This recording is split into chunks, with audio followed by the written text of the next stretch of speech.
Saludos y bendiciones, familia en Cristo. Les saluda su amigo y hermano Eric. Bienvenidos a otro video lectura más.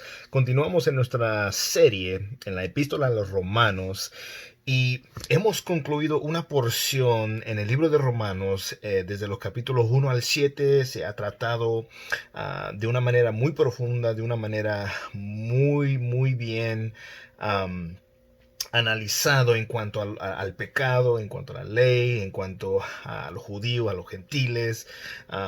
Estamos bajo la gracia, si eso da licencia a pecar, si la ley no es necesaria. Y bueno, hoy vamos a ahora llegar a una sección donde va a analizar la santificación. Vamos a poder ver cómo es el proceso de santificación en la vida del creyente, cómo es que logramos la capacidad, cómo recibimos el poder, cómo recibimos el poder nosotros estar en proceso de santificación. Entonces, el cambio que Dios hace en nuestras vidas cuando nosotros creemos en fe, entonces eso lo vamos a estar viendo, ese cambio que es producido. Entonces es donde podemos marcar una diferencia entre los que sí dicen ser cristianos en los que realmente lo son, aunque no somos perfectos para nada, pero hay una evidencia, hay algo visible que se puede ver en los cambios que Dios está produciendo en nosotros.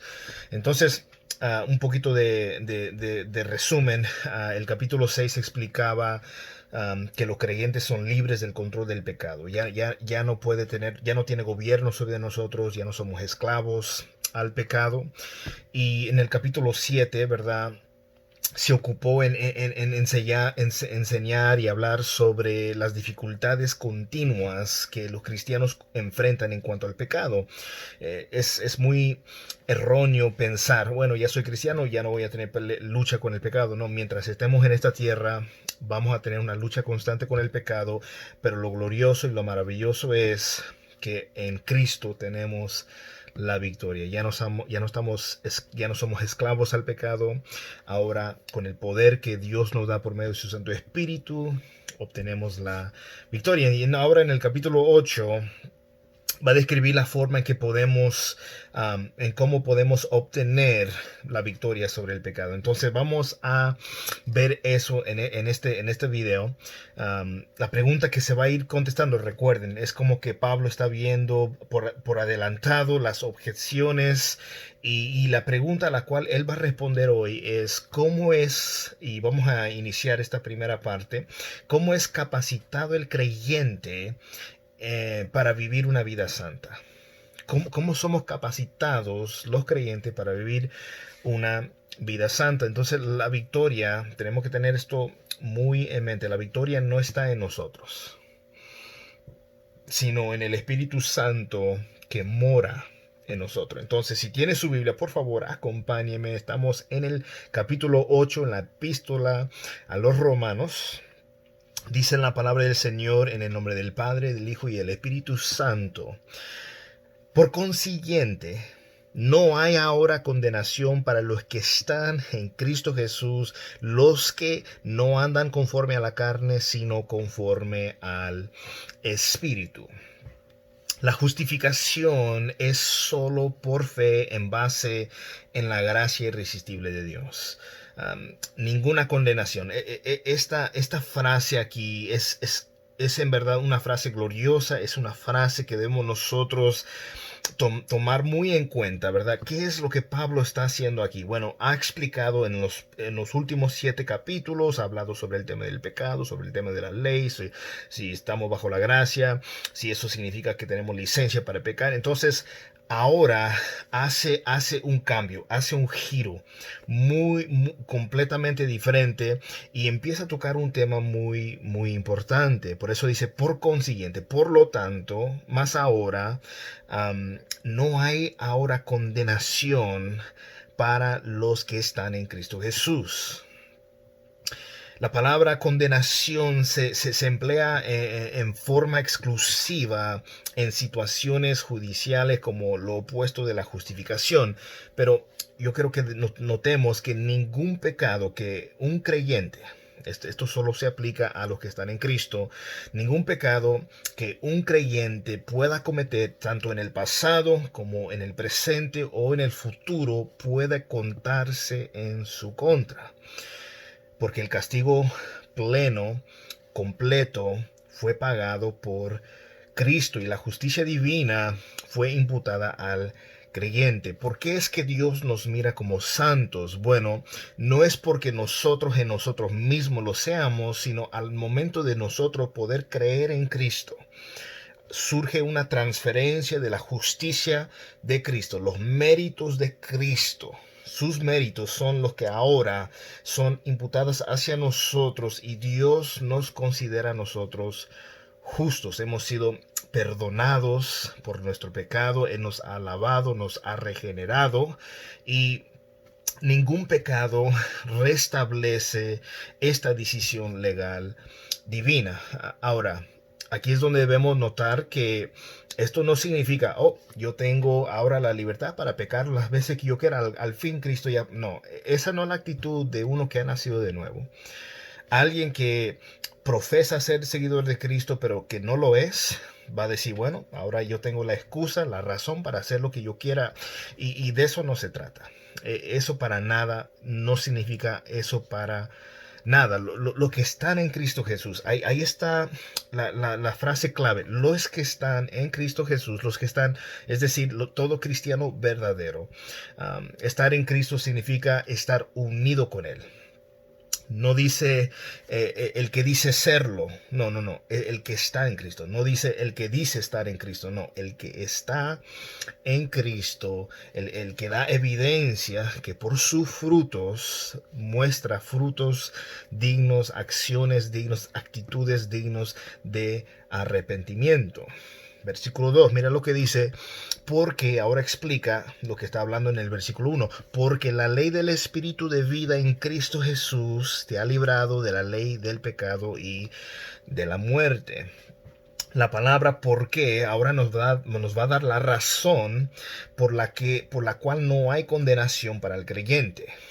Ahora que estamos en Cristo, ya no hay ese temor, bueno, ¿será que al final de terminar mi carrera aún hay posibilidad de que yo no llegue al reino de los cielos? Bueno, el que ahora está en Cristo, el que ha sido salvado por Dios por medio de la obra de Cristo, tiene esa seguridad de que tiene entrada al reino de los cielos, no en base a nuestras obras, son en base a las obras de Cristo.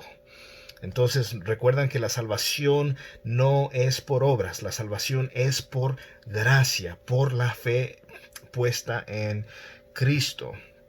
Entonces el Espíritu ha reemplazado la ley que solo podía producir pecado y muerte con una nueva ley y sencilla que produce vida. Ahora hay nuevos deseos en nosotros, hay una nueva ley en nosotros, la ley de la fe, o más bien se puede considerar el mensaje del Evangelio, la ley del Espíritu, dice ahí en el versículo 2, dice la ley del Espíritu de vida. Esto es sinónimo del Evangelio. Cuando dice la ley del Espíritu de vida, está hablando acerca del Evangelio, la ley de Dios. Consideramos nosotros que la ley de Dios, nosotros hemos sido librados de la ley del pecado y de la muerte, aunque la ley de Dios, siendo buena, siendo santa, siendo justa, como el resultado de nuestra carne es débil, solo podía producir en nosotros pecado y muerte.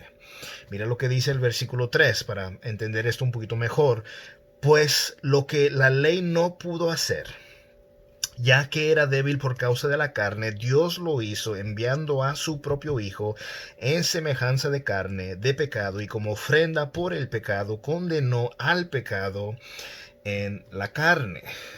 El problema no residía en la ley, más bien, sino residía en la caída natural, en la caída de la naturaleza humana.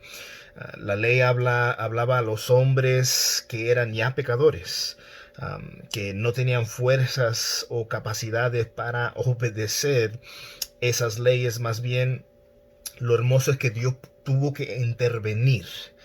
Dios tuvo que enviar a su propio Hijo en semejanza de carne de pecado. Y quiero que observemos con mucho cuidado que el Señor no vino en carne de pecado. En otras palabras, Él estando en esta tierra, Él no pecó. Él no se halló engaño en él, sino más bien vino en semejanza de carne de pecado. Él no hizo pecado, no cometió pecado. Él no había pecado. Esto lo podemos ver en Primera de Juan, capítulo 3.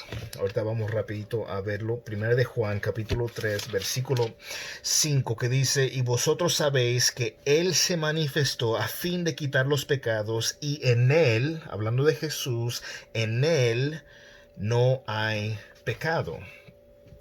Pero al venir al mundo en forma humana, Dios se encarnó, vino en forma humana, se parecía a la humanidad pecadora.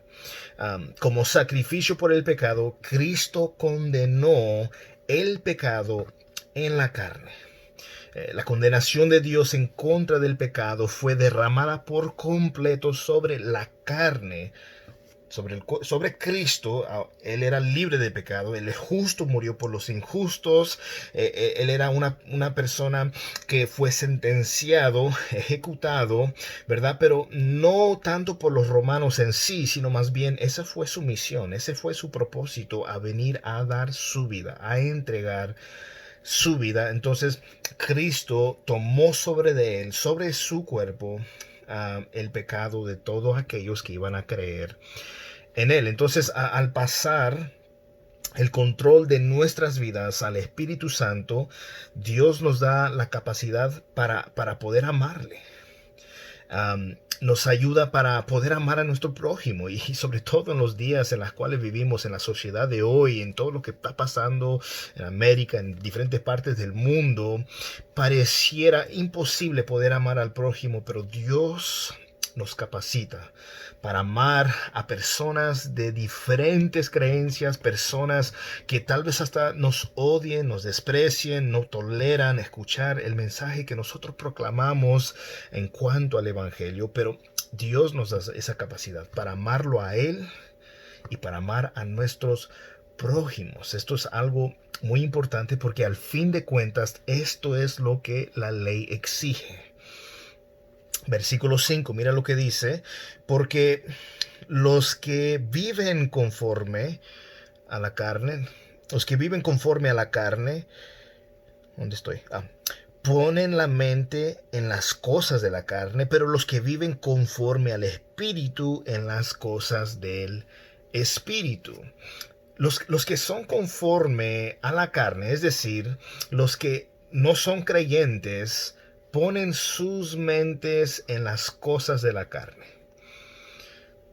Obedecen los impulsos de su carne, viven para satisfacer los deseos de su naturaleza corrompida, solo saben hacer lo malo. Lo vemos en Romanos 3, no hay quien busque a Dios, no hay uno que sea bueno, ni siquiera uno. Todos se han corrompido, todos se han descarriado, y eso es porque no están en Cristo y solo piensan en el pecado. Pero ahora vamos a ver el contraste de eso. Pero ahora los que son conforme al Espíritu, es decir, los verdaderos creyentes, los cristianos, se levantan por encima de la carne y de la sangre y viven para las cosas eternas. No ponen la mirada en lo terrenal, sino más bien en lo celestial. Ponen su pensar, su vida en servir a Dios con fines de poder recibir las recompensas eternas.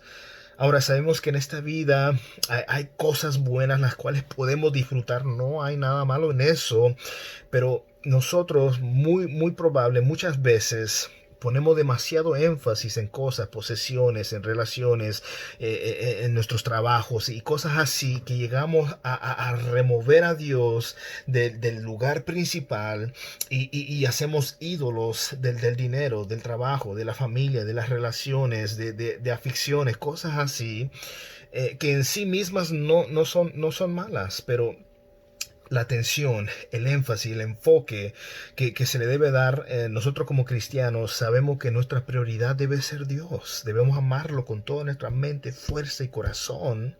Ese es el primer mandamiento principal. Y la segunda es semejante: debemos amar a nuestro prójimo.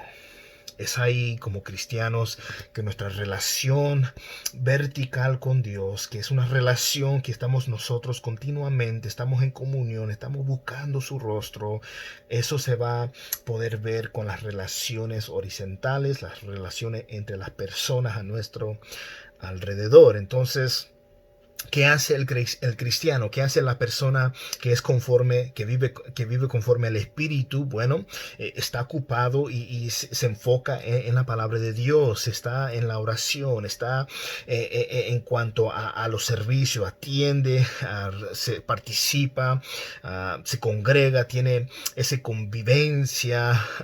El servicio cristiano es algo que él, ¿verdad?, se deleita en eso.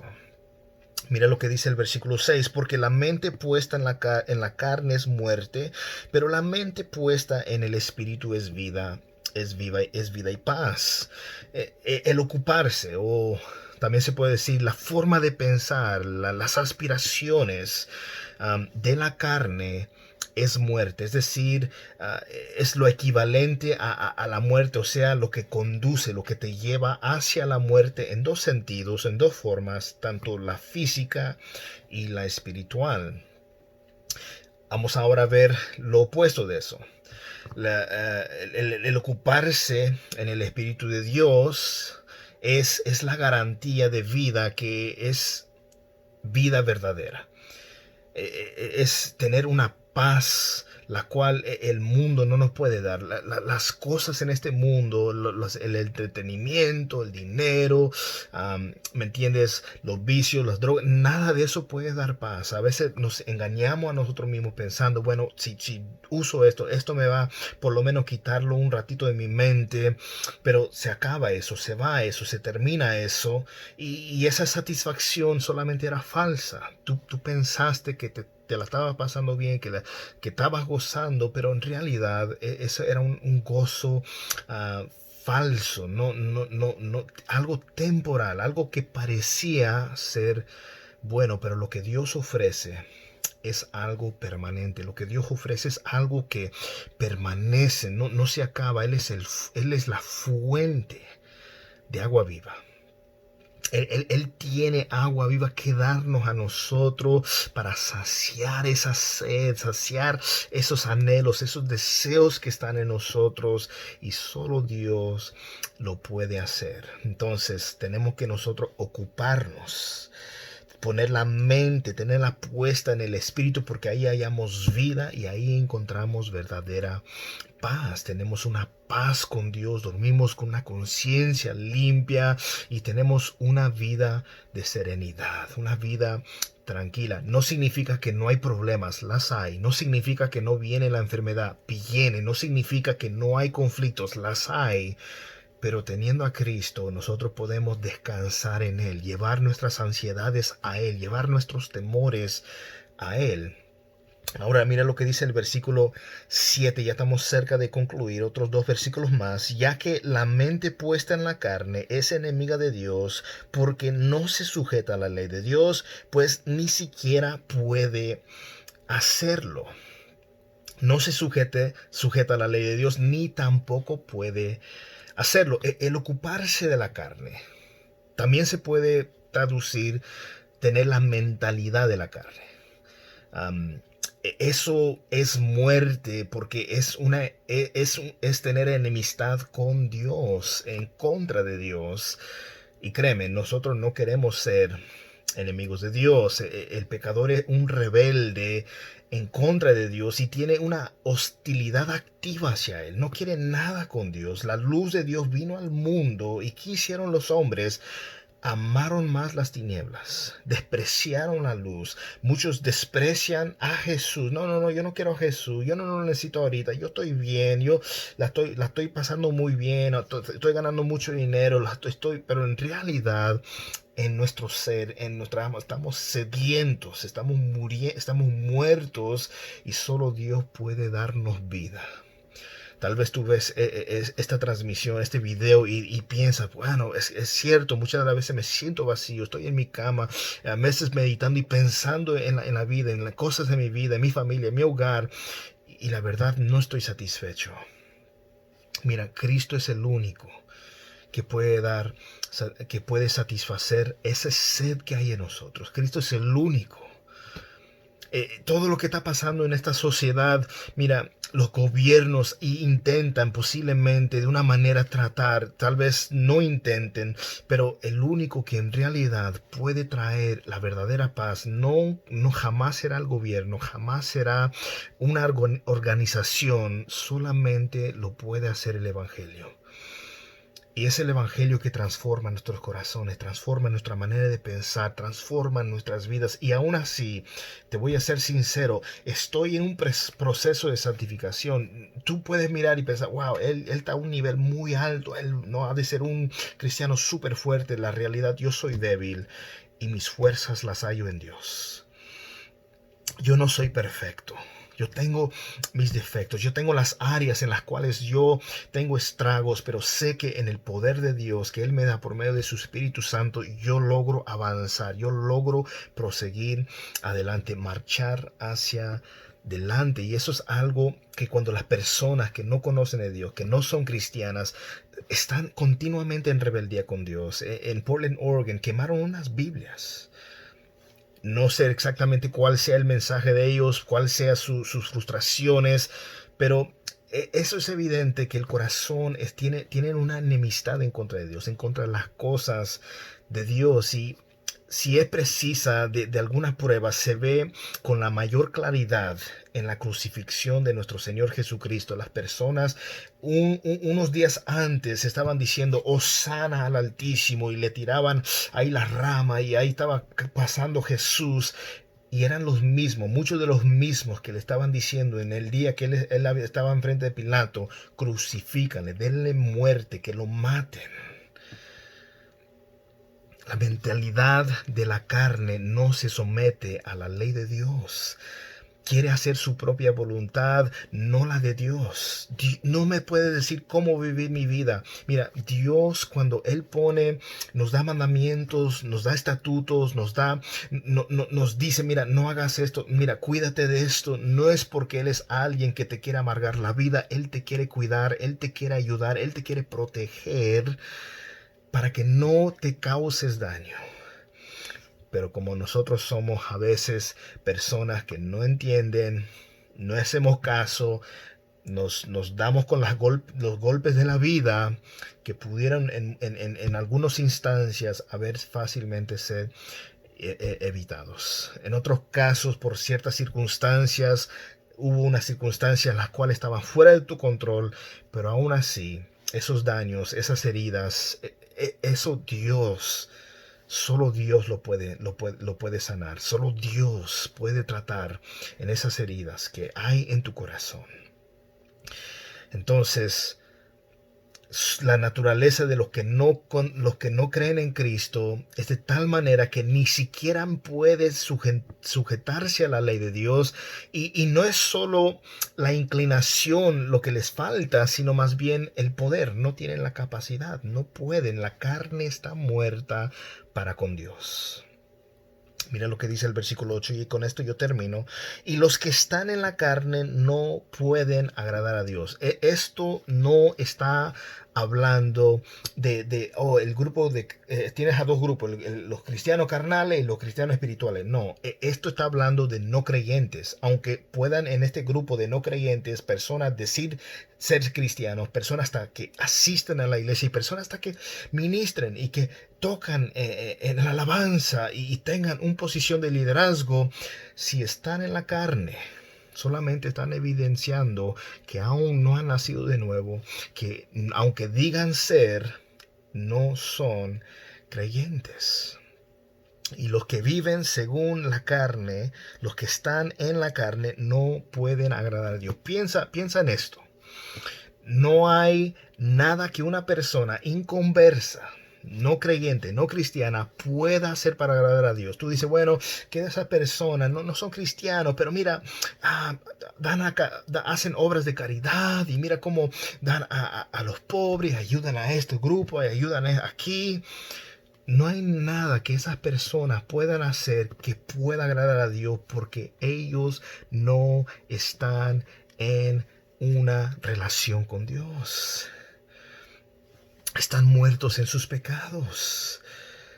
Por eso la escritura dice que las personas, aunque hagan cosas buenas, pero que no obedecen a Dios, no tienen esa relación con Dios, no han nacido de nuevo, sus buenas obras, Dios las mira como trapos de inmundicia. Ningunas buenas obras, ningunas observancias religiosas. Bueno, voy a llegar el domingo de resurrección una vez al año y ya con eso me basta. Ninguna observación religiosa, ningún servicio sacrificial, nada en lo absoluto. Nada de eso puede agradar a Dios para aquellos que están en la carne, aquellos que no han nacido de nuevo. Primero, hay que reconocer el pecador es culpable y recibir a Cristo mediante un acto específico de fe es lo que se requiere. La fe puesta en Cristo, que esto es algo que Dios obra en nosotros. Dios da el don de fe. Dios obra de una manera sobrenatural. Estábamos nosotros antes de venir a Cristo muertos en nuestros pecados. Yo por años estaba apartado de Cristo y viviendo lo que yo decía vivir la vida y viviendo en lo que yo quería hacer. Pero un día Dios de una manera poderosa trató con mi corazón. Yo estaba en un punto de donde yo estaba quebrado. Yo estaba en un punto donde pegué fondo. Y yo no estaba buscando a Dios. Y lo hermoso es que Él vino y me encontró a mí. Él vino donde yo estaba perdido y me encontró a mí. Él no me mandó a buscarlo. Y yo, Señor, ¿dónde estás? ¿Dónde estás? No, yo no lo estaba buscando, pero Él vino y me encontró. Él me salvó. Él transformó mi vida. No somos perfectos nosotros los cristianos. Y si tú conoces a alguien que dice ser cristiano, trabajas con alguien, vive con alguien, conoces a alguien en la comunidad que dice ser cristiana y es una persona muy irrespetuosa, grosera, mala persona, mira, te quiero pedir disculpas por la manera en que ellos actúan, pero quiero que sepas, nosotros como cristianos no somos perfectos, pero somos ordenados por Dios, mandados por Él, amar tanto primeramente más que nada a Él. Pero eso también se debe reflejar hacia los demás, hacia el prójimo, hacia los que están a nuestro alrededor. Tenemos que nosotros entender, nosotros no podemos cambiar a la gente. Yo no tengo el poder de cambiarlos a ustedes, pero sirvo al Dios Todopoderoso que puede cambiar sus vidas. Mi oración es que Dios haga esa obra en sus corazones. Y si ya los ha salvado, que su gracia continúe sobre de sus vidas y ustedes puedan crecer en su gracia, crecer en conocimiento y seguir luchando y peleando la buena batalla de la fe. Y si no conoces de Cristo, mi oración, mi deseo, amigo, amiga que me estás escuchando, mi oración es que Dios haga una obra en tu corazón. Mira, en esta vida habrá un día en la cual la muerte vendrá. No sabemos cuándo, pero está establecido a los hombres que mueran una sola vez y después enfrentar el juicio. En esta hora yo te pido, mira, dile a Dios ahorita mismo, Señor, ayúdame. Yo quiero conocerte. He sido herido, he sido lastimado, lastimada, he pasado por muchas cosas. Quiero que tú, Señor, hagas una obra en mí. Ayúdame, Señor. Ten misericordia de mí. Yo te aseguro que Dios, en su gracia y en su misericordia, hará una obra en tu vida. Que la gracia y que la paz de nuestro Señor Jesucristo sea con cada uno de ustedes y que pasen buenas noches.